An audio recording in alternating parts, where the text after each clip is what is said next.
पे साइन नेता विपक्ष के भी हैं, नेता पक्ष के भी हैं और स्पीकर के भी हैं। और ये बाहर आकर जो बड़ी बड़ी दावे करते हैं, बात करते हैं आपको, हम किसान के साथ हैं, मैं धरती पुत्र हूं, मैं तो किसान का बेटा हूं, उन सब की असली बात मैं आपको बता रहा हूं। सुप्रीम कोर्ट ने दे रखा था, उस सुप्रीम कोर्ट के आदेश की धज्जियां उड़ाते हुए उन्होंने वो टाउन प्लानिंग का बिल धोखे से पास कराया और उसमें उन सभी बिल्डरों को कम से कम।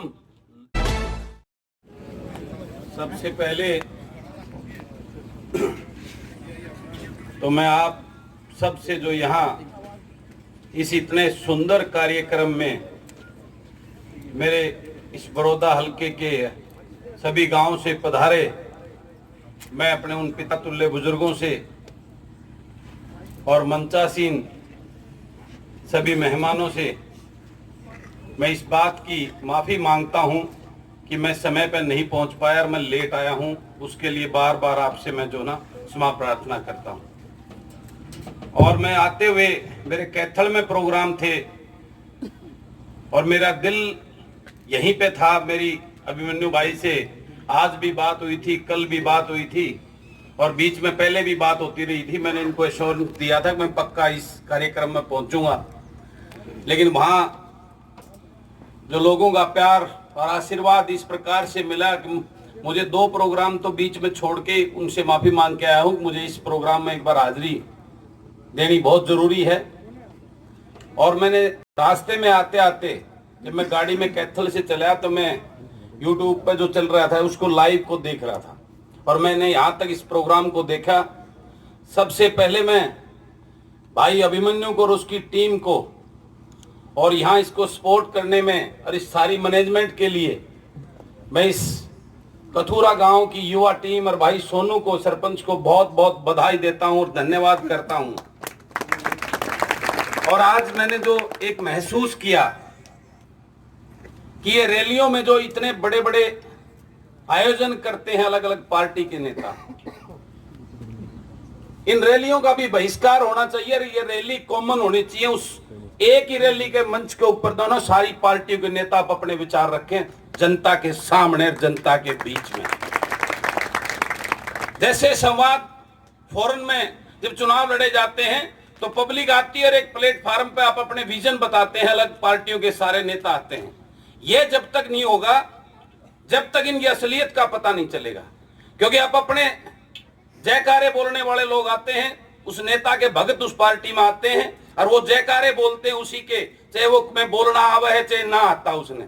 जब सारी पार्टियों में आस्था रखने वाले सभी आदमी, सभी लोग एक प्लेटफार्म पर इकट्ठे होंगे, सभी नेताओं की बात सुनेंगे, जब उनकी पोल पाटेगी किसमें कितना दम है। और इस आयोजन के लिए मैं पूरी टीम को बार बार मैं बहुत धन्यवाद करता हूं। और एक नई सोच आज इस भाई अभिमन्यु की इनकी पूरी टीम ने जो इस बड़ौदा में दी है। और मैं बार बार कहता हूं ये बड़ौदा हल्का को आज एक ऐसा मौका भगवान ने दिया है कि पूरे हरियाणा प्रदेश के लिए आप एक नई सोच बन के निकल सकते हो। ये आपको भगवान ने मौका दिया, इसको चूकना मत। आज मेरे से पहले इस अध्यादेश पे सभी पार्टियों के, मेरे ख्याल भारतीय जनता पार्टी को छोड़ के सारे नेता आ चुके हैं जो मैंने पता कराया है, और सभी ने विस्तार से इन तीनों काले अध्यादेशों के बारे में आपको मोटे रूप से एक एक बात बता दी होगी। और भाई अभिमन्यु तो इसके ऊपर बहुत लंबी रिसर्च, मैं इनका पीछे भी जो इनके इंटरव्यूज आते थे मैं देखता था और मैं इनसे बड़ा प्रभावित था और मैं खुद इनसे मिलना भी चाह रहा था। ये सहयोगवंश इस कार्यक्रम के बदौलत ही इनसे मेरा मिलना हुआ। तो मैं आप सबको 2-4 बात ही अपनी देशी उसमें बताना चाहता हूं। आपका कोई सवाल मेरे से हो तो पहले आप वो सवाल मेरे से कर सकते हैं।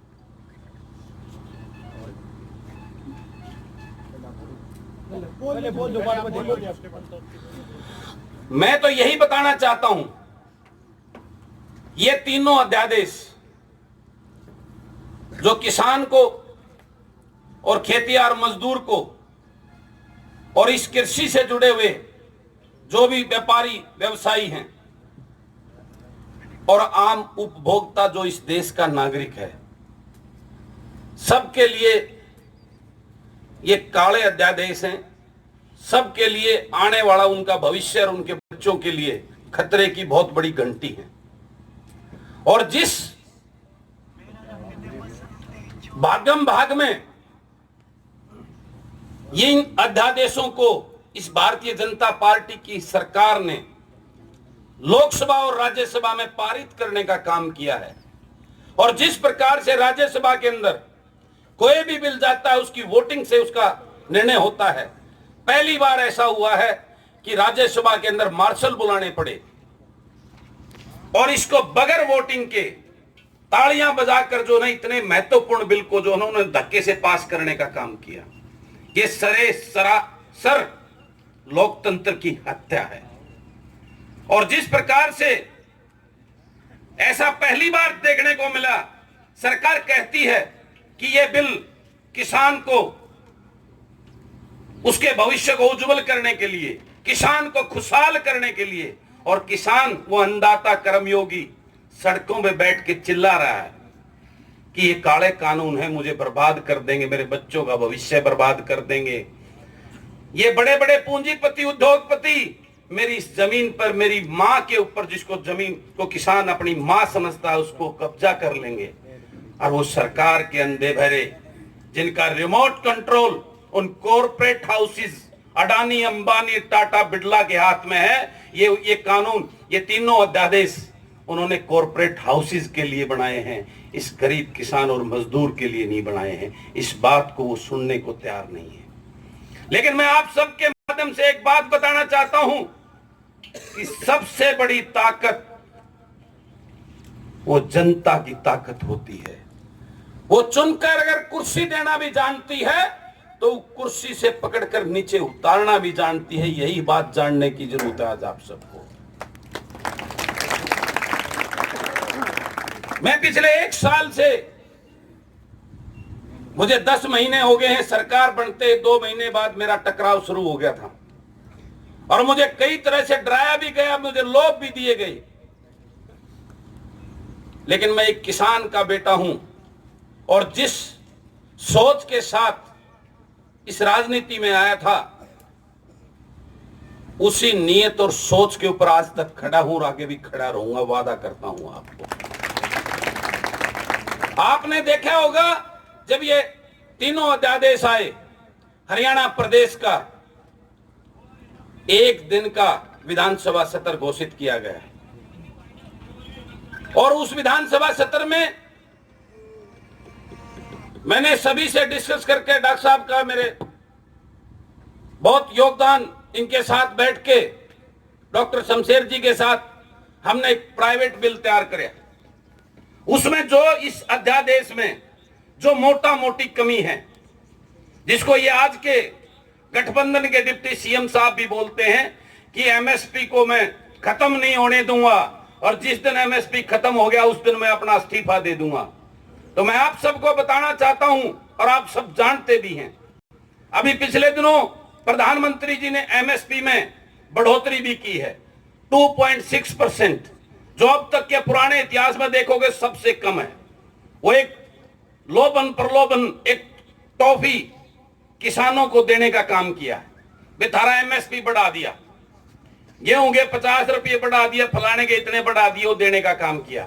मैं आपको बताना चाहता हूं, जिस एमएसपी की वो बात करते हैं, मैं मानता हूं लागू रहेगा। एमएसपी बाजरे का एमएसपी 2151 रुपए, आज मंडी में बाजरा 1200 रुपए में पिटता अंडा है कि नहीं अंडता। धान का एमएसपी 1888 रुपए, आज 1400 और 1500 रुपए में जो है ना धान पिटता अंडा है, मजबूरी में, क्योंकि वो कई दिन राख नहीं सकते, वो काला हो जाएगा और मजबूरी में किसान उसको बेच रहा है। आपने दी नहीं कटे, कैथल में जीनता आगे धान आ चुका है मंडी के अंदर और रोज वहां किसान 1400 और 1500 रुपए में बेचने पे मजबूर है। आज गेहूं 1400 और 1500 रुपए में पिटता अंडा है मंडिया में, एमएसपी 1975 रुपये। तो हमें एमएसपी कागज में नहीं चाहिए, हमें एमएसपी चाहिए किसान की फसल एमएसपी पे बिक्री हो, यही तो चाहता है किसान। अगर इस 3 अध्यादेश में एक लाइन जोड़ दो। अब जो एमएसपी सरकार घोषित करती है उस एमएसपी पे किसान की फसल बिकनी चाहिए। अगर कोई व्यापारी या पूंजीपति उसको कम दाम में खरीदता है तो उसको अपराध की श्रेणी में लेकर उस पे केस दर्ज होना चाहिए। ये कानून बना के उसमें डाल दो। यही तो मांग रहा है मेरा किसान आज सड़कों पे खड़ा होकर। मेरा किसान यही तो मांग रहा है। अगर वो पूंजीपति बड़े बड़े ये टाटा बिरला कॉर्पोरेट हाउसेस अगर मेरे यहाँ के पूरे जिले की गेहूं खरीद ली, धान खरीद गए, और जब वो उड़े बॉम्बे जा बैठा तो यो किस दौरे जाकर रुपये मांगने, उस दौरे इतने के बेच रखे, इतना उड़े भाड़ा लाग जा, उड़े को उसने बढ़न देना, उसकी गारंटर सरकार बन जाए। यही तो चाहता है ये मेरा किसान। ये हमने उसमें बदलाव किया। उसके बाद जो ये आवश्यक वस्तु अधिनियम बिल है उसमें उनको भंडारण की खुली छूट दे दी, जो पहले एक लिमिट होती थी। आज मेरा किसान, हम आलू पैदा करेंगे, सब्जी पैदा करेंगे, दाल पैदा करेंगे। आज हमारा भाव वो खरीदेंगे आलू 4 रुपये किलो, 5 रुपये किलो, और उस सारे आलूआ ने खरीद के अपने गोडाउन में भर लेंगे और 1-1.5 महीने बाहर उनका कोल्ड स्टोरेज है वो खराब को नहीं हो। किसान का घर पड़े वो जाम जाएगा, उसमें तो वो खराब हो जाएगा, तो वो तो 15 दिन का 20 दिन का रख के सारा मंडी में बेचा होगा। और वही किसान 1 महीने के बाद वो आलू खरीदने के लिए जब बाजार में जाओगा तो उसका वो 4 रुपया आलू उसने 50 रुपए किलो मिलेगा। ये क्यों अन्याय है उस किसान गरीब के साथ? उसका रेट निर्धारित क्यों नहीं कर रहे आप? ठीक है, उनका खर्चा लगेगा, कोल्ड स्टोरेज है, उनके पास लेबर लगेगी। 5 रुपए की चीज ने उसने लिमिट कर दो 3 गुना 15 रुपया हम बेच दे, अरे 4 गुना कर दो 20 रुपया हम बेच दे, लेकिन 20-20 गुना तो नहीं होना चाहिए। अगर यह कंडीशन, तो गरीब का घर कैसे चलेगा? अगर ये हो गया तो वो ऐसा अध्यादेश है जिससे इस देश का हर गरीब को अपना घर चलाना मुश्किल हो जाएगा। इतनी महंगाई बढ़ जाएगी हर चीज को। इनके गोडाउन बन चुके हैं। कैथल डिस्ट्रिक्ट में 1 लाख मीट्रिक टन का स्टोरेज का गोडाउन तैयार हो चुका है, और यहां भी आपके आजू बाजू जमीनें उन्हें देख ली हैं। और आने वाले 1 साल के अंदर ये गांव में जो छोटे मोटे हमारे बेरोजगार भाई ने करे दुकान कर लेते क्या आएंगी, आगे सारी चीजें उन गोडाउन में मिलेंगी। और ये गांव वाले जो दुकान में हमारे गुजारा करे हैं वह बीड़ी माचिस और तमाकू बेचने के रह जाएंगे। उन दौर के में सामान को नहीं मिले, उन्हें दौर लेना पड़ेगा। और वह होम डिलीवरी देंगे, उस रेट में आड़े फालतू लेगा बेचेगा तो उस दौर लेगा कौन? उस सस्ते रेटा में गोडाउन ये बड़े बड़े टाटा बिरला की जो फर्म है वो उसको बेचने की कहे। सब कुछ छोटा व्यापारी का धंधा बंद हो जाएगा। कॉन्ट्रैक्ट फार्मिंग आज भी होती है शाहबाद के अंदर आलू की। जब भाव तेज होता है तो सारा आलू खरीद ले जाते हैं। यूपी के हैं वो। कॉन्ट्रैक्ट फार्मिंग शायद आपको पता हो तो आज नहीं कई सालों से शाहबाद के अंदर की जाती है। और जब भाव कम होगा तो फिर वो कंडीशन लाते हैं, हमने तो इतने साइज का आलू चाहिए, छांट के दे दो। ये आलू भीतर उसमें जमीन में इतने साइज का होगा, इतने साइज का होगा कि इतने होगा। एक आधा भाई मारा नु कहे 2-2 फुट के भी आलू वो है, वो कितने का होगा? बेरा कुकर लागेगा उस बात। किसान ने नहीं बेरा ना, वो तो जब खोदांगे जब लिकड़ेगा किसा लिकड़ा है। और वो इस कंडीशन का लेके मोटले ने भी छोड़ देगा, थार दोहर छोटले ने भी छोड़ देगा, उसने लेके कड़े जाओगे। तो ये कॉन्ट्रैक्ट फार्मिंग, उसके अंदर यह भी कंडीशन है कि वो जो बड़ा व्यापारी आपसे जो कॉन्ट्रैक्ट करेगा, जो एग्रीमेंट साइन करेगा, उस एग्रीमेंट में यह भी क्लॉज है कि वो आपकी उस जमीन पे जिस पे वो कॉन्ट्रैक्ट कर रहा है, आपसे एग्रीमेंट कर रहा है, उस पे वो बैंकों से लोन भी ले सकता है। और वो थारी जमीन पे जब लोन लेके उड़े बॉम्बे जा बैठा तो थारी जमीन पे तो बैंक आगे कब्जा कर लेंगे, थारी जमीन भी जागी। तो ये 5-4 चीजें उसके अंदर अमेंडमेंट करके डॉक्टर साहब ने बड़ी मेहनत की उसके अंदर, और हमने मिलकर वो बिल वहां पे विधानसभा के अंदर सबमिट किया। अगर आप वाकई में ही किसान हितैषी हो, वाकई में ही आप चाहते हो मेरे देश और प्रदेश का किसान खुशहाल हो, तो आप इस कानून में ये बदलाव कर दो, मेरा किसान बच जाएगा। अन्यथा यो किसान उन पूंजीपतियों का मजदूर बन के अपने खेत में रह जाएगा और इसका बच्चों का भविष्य अंधकार में हो जाएगा। ये उसके अंदर लिखा था। और आपने देखा होगा वो एक दिन का सेशन था, वो लाइव चला था और उस लाइव चले हुए सेशन के अंदर आपका जो बिल था, जो चर्चा में कॉलिंग मोशन के नाम से एक होता है, जो विशेष, जो सबसे जरूरी कोई विषय प्रदेश का होता है उसको रखना होता है उसके अंदर।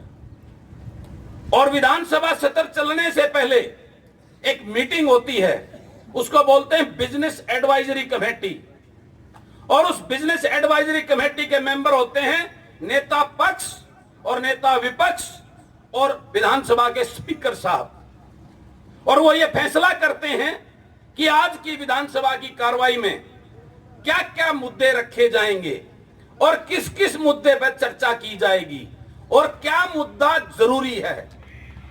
तो मैं आपकी जानकारी के लिए बताना चाहता हूं कि आपका मुद्दा जरूरी नहीं समझा गया वहां पर, उसको रिजेक्ट कर दिया गया और उस पर साइन नेता विपक्ष के भी हैं, नेता पक्ष के भी हैं और स्पीकर के भी हैं।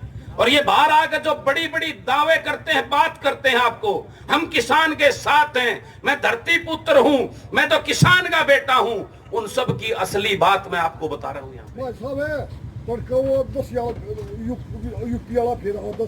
हाँ, अपनी बात कर ले, यूपी वाले क्यों करा, अपनी बात कर ले। तो उस दिन विधानसभा के अंदर नेता पक्ष, नेता विपक्ष, और उस दिन वो नेता पक्ष डिप्टी सीएम साहब ने संभाल रखा था और उन्होंने ये कहा कि कुंडू साहब हमने तो बेराए नहीं हो बिल भी आ लिया। सुना था ना, वो सुना था। और वो नेता विपक्ष जो बीच में आकर आपके बीच में ये कहता है मैं इसको लागू नहीं होने दूंगा, वहां एक शब्द नहीं बोला। और वहां पास क्या कराया बताऊं, वहां बिल पास किया गया टाउन प्लानिंग का। टाउन प्लानिंग का जो 75 का बिल था उसमें मॉडिफिकेशन करके चेंज कर दिया गया और बिल्डर को इतना बड़ा फायदा, जो बिल्डर चम्मन बिल्डर, बड़े बिल्डर जो गुड़गांव के फरीदाबाद के थे, जिनकी बिल्डिंगों को तोड़ने का आदेश माननीय सुप्रीम कोर्ट ने दे रखा था, उस सुप्रीम कोर्ट के आदेश की धज्जियां उड़ाते हुए उन्होंने वो टाउन प्लानिंग का बिल धोखे से पास कराया और उसमें उन सभी बिल्डरों को कम से कम 50,000 करोड़ रुपए के जो बिल्डिंग उनको जो है ना बचाने का काम किया। मेरे 1980 पीटीआई भाइयों के लिए बिल लाने का काम नहीं किया जो आज सड़कों पे घूम रहे हैं मेरे भाई बहन। मेरे किसान के लिए कोई चर्चा करना उचित नहीं समझा, जो मेरा किसान आज पिट रहा है सड़कों के ऊपर, मेरे बुजुर्गों को लाठियां भाजनी पड़ रही हैं, उसकी तकलीफ नहीं हुई। मैं पूछना चाहता हूं आप सबसे, कहां है वो किसान नेता, वो सत्य असत्य और बड़ी बड़ी धरती पुत्र होने की बात करने वाले? इस बात को आपको समझना होगा कि कौन आपका है, कौन पराया है। चौधरी छोटूराम को हम मसीहा मानते हैं।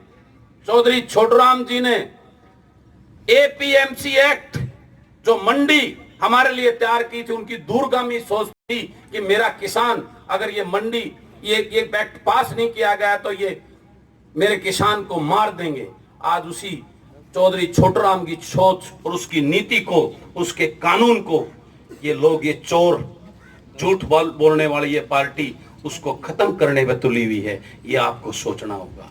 और ये सारे दूसरे नेता उनकी बी टीम बनकर उनके साथ खड़े हैं, बोलने के लिए नहीं। उसके लिए आपने याद करना होगा विधानसभा में उनका क्या रोल था। 10 तारीख को पीपली में मेरे किसान बुजुर्गों पे जब लाठियां बज रही थी, उस टाइम वो नेता कहां थे? 20 तारीख को मेरे प्रदेश के किसान जब सड़कों में थे तो वो नेता कहां थे? 25 तारीख को मेरा हरियाणा नहीं पूरा देश बंद था, वो मेरे नेता किसान की बात करने वाले कहां थे? जब उनसे स्टेटमेंट ली जाती है तो पूछते हैं हमारे को तो बुलाया नहीं, क्यों? अरे ब्याह है, सगाई से रुपया मिल लेगा। किसान की बात करे उसकी गेला खड़ा क्यों ना होता? तो ये बातें असली हैं। मैंने आप वाली भाषा में डिटेल में तो आपके सामने सबने बताया, ये सच्चाई है। जब तक जब तक ये मेरा किसान मजदूर कमीरा वर्ग अपने उस बेटे को, जिसको उस तकलीफ का पता हो, जिसको उस खेत में जो पसीना आता उस पसीने की खुशबू का पता हो, जब तक ऐसे वकील बनाकर आप विधानसभा में नहीं भेजोगे तब तक आपकी सुनाई करने वाला नहीं है। आज ये राजनीति को एक बिजनेस मान के करते हैं, घर भरने के लिए जो इस राजनीति में एमएलए मंत्री बनते हैं, इस बात को आपको समझना होगा। और ये ऐसा मौका मेरे इस बड़ौदा को मिला है, आप पूरे हरियाणा प्रदेश को यहाँ एक नई रोशनी देकर एक नया संदेश देने का काम कर सकते हैं, ताकि आगे आने दिनों में ये सभी दलों के जो ठग बैठे हैं, इन ठगों को एक तरफ करके किसान का बेटा, गरीब मजदूर का बेटा विधानसभा में जाके आपका वकील बनकर आपकी पैरवी करे। मैं वादा करता हूं कभी किसी किसान गरीब को जो ना सड़कों पे उतर के नारेबाजी नहीं करनी पड़ेगी, अपने हक के लिए चिल्लाना नहीं पड़ेगा। जिस मसीहा को चौधरी छोटूराम जी को अपना भगवान मानते हैं, उन्होंने किसान का भला किया। कैसे किया, मैं आपसे पूछता हूं। उन्होंने किसान का भला इसलिए किया, वो तो गरीब के घर में पैदा हुए थे, क्योंकि उनके कलम में ताकत दी थी, लोगों ने उनको मंत्री पद पर बैठे थे और उनकी कलम में वो ताकत थी, उसी कलम से उन्होंने किसान का भला किया। जब किसान की बात होती है, जब हमारे खाप पंचायतों की बात होती है, तो इन नेताओं के चंद उनके चमचे भेजे जाते हैं और वो यहाँ ये कहते हैं भाई यहाँ राजनीति नहीं होगी। किसान अगर अपने प्लेटफार्म पे कोई बात करता है, कोई उनका नुमाइंदा, तो वो राजनीति कहलाती है। खाप का हमारा नुमाइंदा कोई बात करता है, वो राजनीति कहलाती है। और ये नेता पार्टियों के बड़े बड़े हर रोज आपके साथ राजनीति करते हैं, तब उनको समझ में नहीं आती तुम क्या कर रहे हो।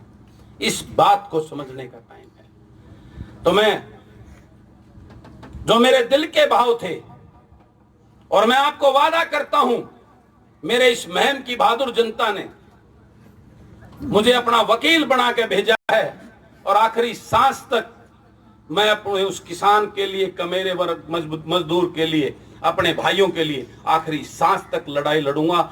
अकेला हूं लेकिन उनकी आवाज को उठाऊंगा पक्का। इस अंधी बहरी सरकार को जगाने का पूरा प्रयास करूंगा और आप सबको उनका असली चेहरा दिखाने का आखिरी दम तक प्रयास करूंगा। ये वादा करता है कि आपका ये बेटा है। और मैं यही आपसे कहना चाहता हूं कि आज आपको समय है, बड़ौदा को भगवान ने वो समय दिया है। एक भाई मेरा वर्गा दे दो, मेरी गेल्या उड़ा विधानसभा में वकील थारा 1 और 1 11 बनकर थारी लड़ाई लड़ाएंगे। और गारंटी देता हूं, यो 1 और 1 11 मैंने बना दो, इस खट्टर सरकार ने 6 महीने नहीं पकड़ दूंगा, सप्ताह दीजड़ तो उससे दिन खत्म हो जाएगी जिस दिन यो खट्टर जो कुर्सी पर तो उतर जाएगा।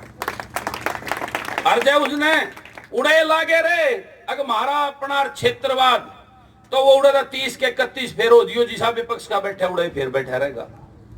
इस बात ने सोच लियो। और जो अपना आड़ा को पंचायती उम्मीदवार आपने दे दिया, जो आपका लड़ाका हो बेकाऊ माल नहीं हो, इस बात का ध्यान रखियो। जो लड़ाका हो और आपका वकील बनकर और डरे नहीं और झुके नहीं, मेरे साथ खड़ा कर दो। वादा करता हूं एक भी बिल ने हम दो जो है ना उड़े पास नहीं उड़ दें, चाहे कुछ भी करना पड़ो। इस बात का वादा करता हूं।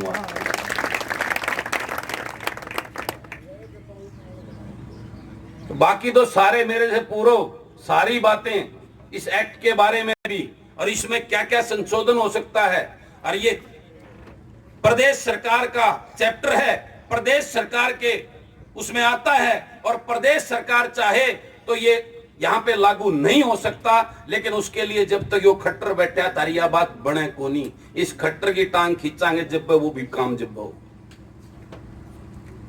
तो इसलिए मेरे जो भाव जो दिल के मैं आपके सामने रखना चाहता था, थोड़ी बात में सारी कह दिए, सिर्फ समझना ना समझना आपके ऊपर है। बाकी मेरे से कोई सवाल आपका है हो तो आपका ये बेटा, आपका ये भाई आपकी अदालत में खड़ा है, मुझसे पूछ सकते हैं। जी आदरणीय, हम ये जानना चाहते हैं, जैसे आप कितने छोटा धरना हो चाहे बड़ा धरना हो, आप किसानों की आवाज उठाने का काम करते हो, जो बहुत ही अच्छी बात है। कोई विधायक बनकर भी किसानों की आवाज उठा रहा है। लेकिन आदरणीय, हम एक चीज जानना चाहते हैं, जैसे आप पहले 4 साल 5 साल जिला परिषद के चेयरमैन रहे, उस समय भी आप एक तरीके से सक्रिय राजनीति में आ ही चुके थे, तो उस समय कहीं ना कहीं इस चीज की कमी रही। जो आज जितना आप किसानों के बीच में जा रहे हो, किसानों के आंदोलन तो उस समय से भी चल रहे हैं। हम थोड़ा सा जानना चाहते हैं कि फिर राजनेताओं पर विश्वास जनता का कैसे बने। बिल्कुल आपकी बात से मैं सहमत हूं, और ये बात तो पुरानी प्रथा है, वे दूध गा जड़ा तो छाछ ने भी फूक मार के पिया करे। लेकिन मैं आपको बताना चाहता हूं, जिला परिषद का जब मैं मेंबर बनया, जब पार्षद बनया, फिर चेयरमैन बनया, अगर आप पूरा इतिहास पे नजर डालेंगे तो मैं हर आंदोलन में साथ में खड़ा था।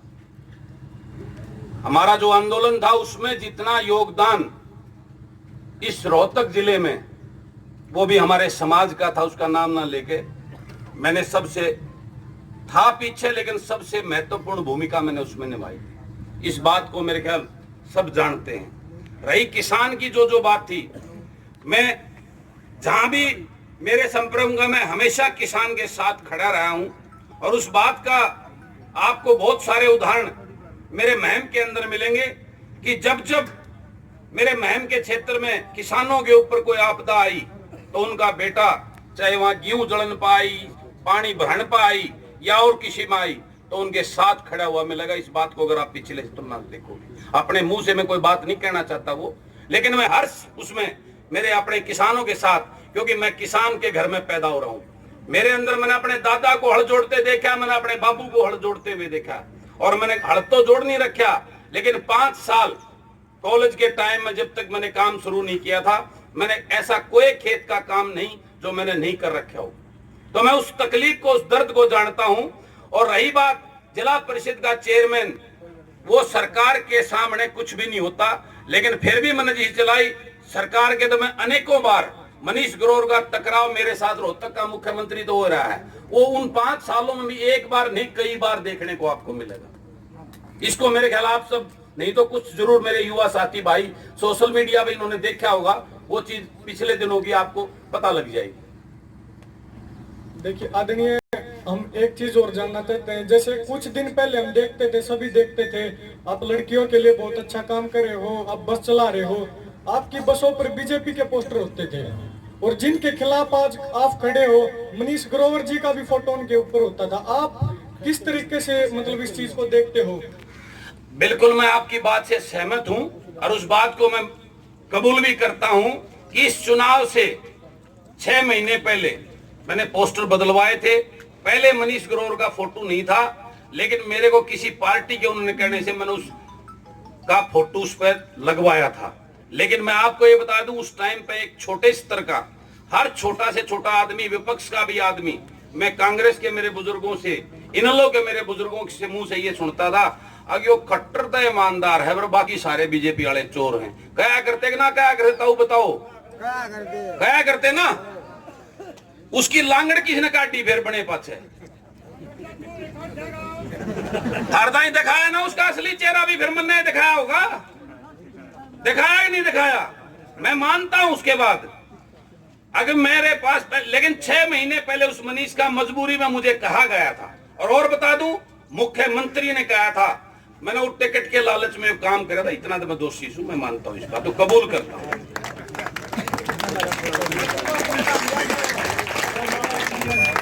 ठीक है जी, लेकिन मेरी गेल भी वो धोखा था, मैं भी नहीं मानू था अगे वो चाचा खट्टर था ईमानदार से, बाकी चोर से। और उस चक्कर में बड़े पाछे वो इतने गठड़ी बांध के ले गया 10,000 करोड़ के घोटाले, तो मैं न्यू मान के गया था कि वो चाचा खट्टर मैंने शाबाशी देगा, वाह बेटे वाह, पर मेरा बेटा सरदार है वो पाया उसका जब लेख्या था उन्हें देखा। तो वह बात सारी आपके सामने सारी आ रही है। और मैंने बात कौन देखी, अगमैन गया ब्लैकमेलिंग करके, जब भीतर विधानसभा में उन्होंने क्लीन चिट ली तो 12 अंत की घोषणा कर दी थी, इन तो चोरा दे उल्टा लेता हूं अपना समर्थन, कराया था कि नहीं कराया था? ना तो कई दिन उड़ जाऊं, थोड़ा नाराज होंगे, वो मैंने पटावे कि मैं लोभ लालच दें, उसका बाहर लिकड़ते हैं दिया था मीडिया के सामने। तो इस बात के लिए मेरी नीयत जो कर तम मान्या करते नहीं, मैं भी मान्या करता, उस चक्कर में मैं भी था, इस बात न मान लू।